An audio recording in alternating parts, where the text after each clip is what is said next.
2 दिन बाद स्कूल के सभी बच्चे टूर पर जा रहे हैं।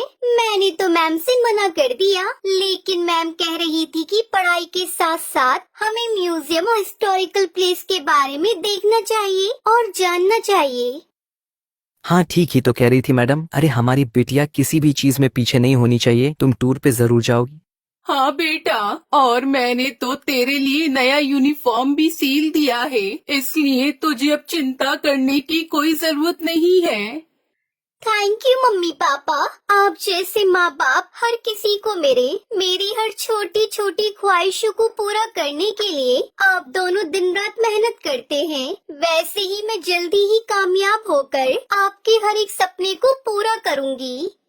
टुनटुनी मिडिल क्लास फैमिली से थी। उसके पापा कुली थे और उनको दूसरों का बोझ उठाने का जो भी काम मिलता वो करते और उससे पैसे मिलते थे, वो उसी से अपना घर चलाते थे। वो लोग वही स्टेशन के पास किराए का घर लेकर रहते थे। ऐसे ही हंसी खुशी टुनटुनी का परिवार चल रहा था। टुनटुनी के पिता टुन्नू चुड़ा बहुत ही विनम्र और दयालु स्वभाव के पक्षी थे। वो हमेशा दूसरों की मदद किया करते थे। ऐसे ही एक दिन एक अंधी पक्षी अपने बच्चे को लेकर स्टेशन पर ट्रेन आने का इंतजार कर रही थी। तभी अचानक से उसका पैर फिसल जाता है और उसका बच्चा पटरी पर गिर जाता है। माँ मुझे बचाओ, माँ बचाओ मुझे। अरे बेटा, कहाँ हो तुम? गोलू, मेरे बच्चे कहाँ हो तुम? गोलू। वो अंधी माँ बेबस होकर इधर उधर अपने बच्चे को तलाश रही थी। गोलू ट्रेन की पटरी पर रो रहा था और तभी उधर से तेज रफ्तार से हॉर्न देते हुए ट्रेन आ रही थी। तभी टुन्नू चिड़ा की नजर उस रोती हुई माँ और बच्चे पर जाती है। वो तुरंत ही सामान वहीं रखकर तेज रफ्तार से दौड़ते हुए पटरी पर जाता है और बच्चे को उठाकर स्टेशन पर रख देता है। तभी ट्रेन आ जाती है और टुन्नू चिड़ा अपने साहस भरे जज्बे के साथ उस बच्चे को तो बचा लेता है, लेकिन वो खुद को नहीं बचा पाता और उसकी वहीं मौत हो जाती है। ये खबर जब उसके घर वालों को पता चलती है तो उनके ऊपर मानो जैसे दुखों का पहाड़ टूट पड़ता है। वो लोग फूट फूट कर रोने लगते हैं। माँ पापा हमें छोड़कर कहाँ चले गए? माँ हमारा क्या होगा? माँ कौन मेरी हर इच्छा को पूरी करेगा? अब मुझे कौन पढ़ा लिखा कर अफसर बनाएगा? वहीं टुनटुनी की माँ टूनी की भी तबीयत खराब हो जाती है। अब घर की सारी जिम्मेदारी टुनटुनी चिड़िया पर आ जाती है। ऐसे ही 1 महीना बीत जाता है। माँ, मैंने दाल और रोटी बनाई है, चलो माँ थोड़ा सा खाना खा लो। तुम खा लो बेटी, मुझे भूख नहीं है। माँ अगर आप नहीं खाओगी तो फिर मैं भी नहीं खाऊंगी। थोड़ा सा खा लो ना माँ। आपको इस तरह देखकर पापा को भी अच्छा नहीं लग रहा होगा। प्लीज माँ खा लो। उसके बाद टूनी चिड़िया थोड़ा खाना खाती है। इसी तरह समय बीत रहा था। इस बीच टुनटुनी का 10वीं का रिजल्ट आता है और वो अपने पूरे स्कूल में टॉप करती है। माँ आप तो खुश हो ना? काश आज पापा होते तो वो कितना खुश होते। पर देखना माँ, मैं जल्दी ही आगे की पढ़ाई पूरी करके अपने पापा का नाम रोशन करूँगी। टुनटुनी ये सब कह रही थी कि तभी वहाँ पर उसका मकान मालिक कड़कनाथ सेठ आ जाता है। देख टुनटुनी, अब तुम दोनों अपने रहने के लिए कोई दूसरा ठिकाना ढूंढ लो, क्योंकि यह घर मैंने किसी और को किराए पर दे दिया है। मालिक, घर देने से पहले एक बार आप हमसे पूछ तो लेते।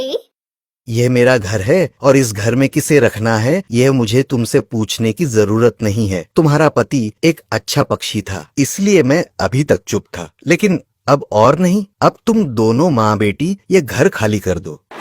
उसके बाद दोनों माँ बेटी रोते हुए घर से निकल जाती है। माँ अब हम कहाँ जाएंगे माँ? जहाँ भी किस्मत ले जाए बेटी। चल बेटी मेरे साथ चल।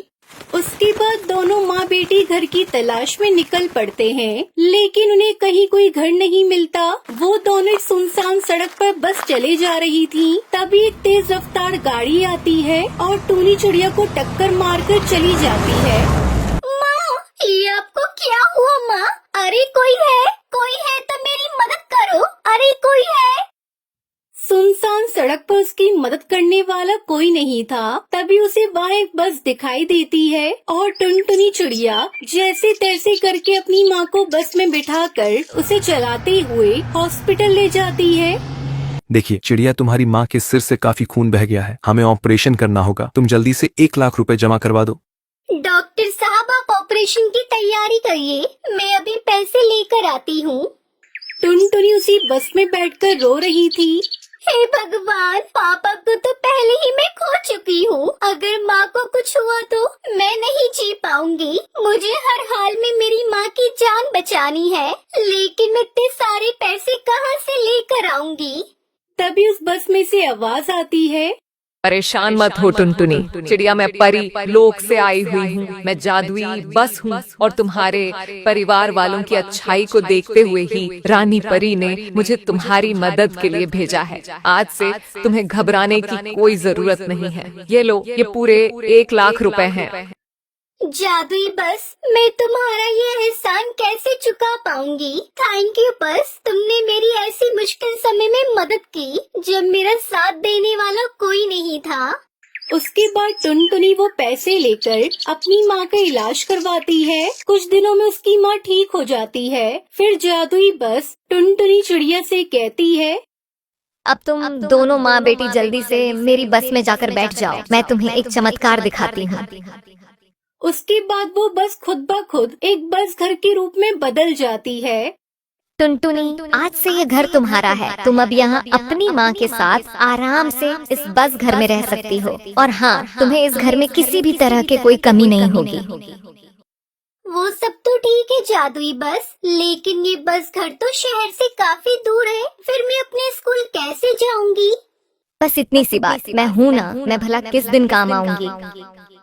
उस दिन के बाद से टुनटुनी और उसकी माँ जादुई बस घर के साथ हंसी खुशी रहने लगती हैं। उन्हें अब किसी भी चीज की कोई कमी नहीं होती और जादुई बस हर कदम पर टुनटुनी की सहायता करती है।